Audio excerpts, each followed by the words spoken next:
Life की कोई 5 minute की ऐसी मोटिवेशनल स्टोरी बताएं ताकि हर बच्चा उसको याद रखे और आगे बढ़ता रहे। Please sir. मोटिवेशन की तो बात की है भाई, मैं तो आपको बता देता हूँ,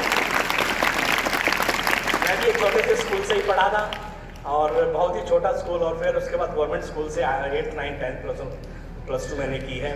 मैं तो इतना इंटेलिजेंट नहीं होता था, ये प्लीज़ इसको अदरवाइज मत लेना। मैं तो एक एवरेज स्टूडेंट होता था, ठीक है, एवरेज रहा हूँ। और मेरे तो जो परसेंटेज भी थी आई थिंक 69% 10th में थे मुझे, तो इन बच्चों के सामने मैं इसीलिए कह रहा हूँ 69% नहीं कि लगभग 70% थे मेरे, और शायद 60 के 60 बच्चे मुझसे ऊपर हैं। तो इसी बात से आप अंदाज़ा लगा लीजिए कि आप लोग कोई भी मुकाम हासिल कर सकते हो।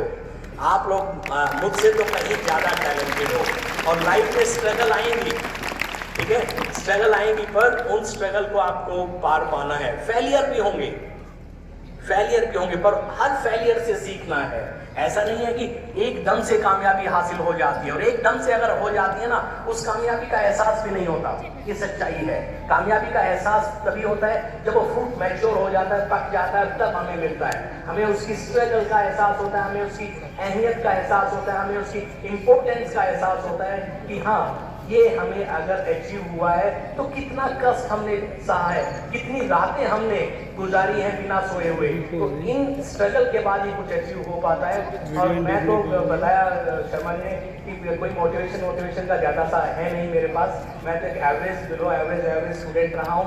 हाँ, +1 +2 के बाद थोड़ा सा सीख लिया था। +1 में मुझे पता ही नहीं था।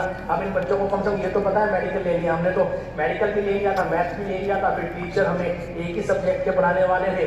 अब ये पता नहीं कि बायोलॉजी लेने से क्या होता था, मैथ लेने से क्या होता था। ठीक है, बायोलॉजी चलती थी तो बायोलॉजी ले लिया, 2-4 साथियों ने लिया बायोलॉजी में। फिर +2 के बाद देखा कि कंपटीशन तो बहुत बड़ा है। पूरे हरियाणा के बच्चे बैठते हैं, PMT बोलते थे, प्री मेडिकल टेस्ट, आजकल जिसको नीट बोलते हैं। तो फिर उसके अंदर सिलेक्शन नहीं हुआ, और मैं तो सौभाग्य मानता हूँ कि उस टाइम पे सोचा PMT में नहीं हुआ, डॉक्टर नहीं बना तो पता नहीं क्या होगा, और मैं तो अच्छा मानता हूँ नहीं बना, उससे बेहतर लिखा हुआ था भगवान ने मेरे लिए।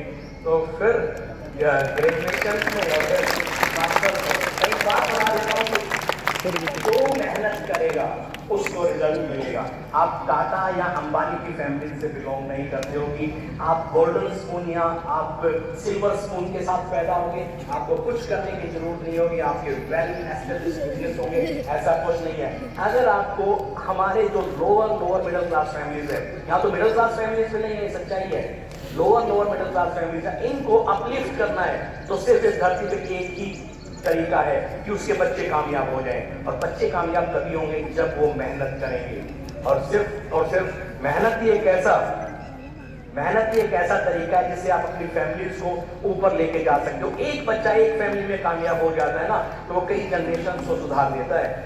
तो मैं तो यही कहूँगा कि इस बेटी के लिए इसने अगर मुझे भी मौका दिया यहाँ आने का और ये सम्मान समारोह में मिलने का, मैं शुभकामनाएं देता हूँ उन सभी बेटियों को, उन बेटों को जिन्होंने अच्छी अचीवमेंट हासिल की है, जो टॉपर्स में आए हैं। आप सबको भी शुभकामनाएं देता हूँ। अब मेहनत कर लीजिएगा, आप शायद फ्यूचर में 12th में टॉप कर जाओ या किसी कॉम्पिटिटिव एग्जाम के अंदर टॉप कर जाओ। अभी तो मैं इस बेटी को भी यही कह रहा था, आप हरियाणा टॉप किया है, हरियाणा के अंदर भी आपके साथ 2-3 और टॉपर है, ऐसे ही CBSE के भी टॉपर्स होंगे। और इसके अलावा 29 स्टेट्स हैं, यूनियन टेरिटरीज हैं, तो 35-40 टॉपर्स तो अभी आपके साथ, यानी कंपटीशन बहुत टफ है। इस एग्जाम में, नेशनल लेवल के एग्जाम में आप अपीयर होने जा रहे हो, 12th के बाद वहाँ कंपटीशन बहुत टफ है। पर उस टफ कंपटीशन में सिर्फ और सिर्फ वही निकलते हैं जो बड़े सिंसियर एफर्ट करते हैं। ऊपर से उतर के वो बच्चे भी नहीं आते कि जो IAS के अंदर, HCS के अंदर, मेडिकल के अंदर, IIT में, JEE में जो निकल के आते हैं, ऊपर से नहीं। वही लोअर मिडिल क्लास फैमिली का बच्चा जो मेहनती होगा वही कामयाबी छुएगा, जैसे आज वर्षा बेटी ने किया है। तो इन्हीं शब्दों के साथ मैं मैनेजिंग डायरेक्टर साहब का धन्यवाद करता हूं, और खासकर बेटी को शुभकामनाएं देता हूं उसके फ्यूचर के लिए, और सभी बच्चों को जो 10th और 12th में अपीयर हुए हैं उन सबको धन्यवाद।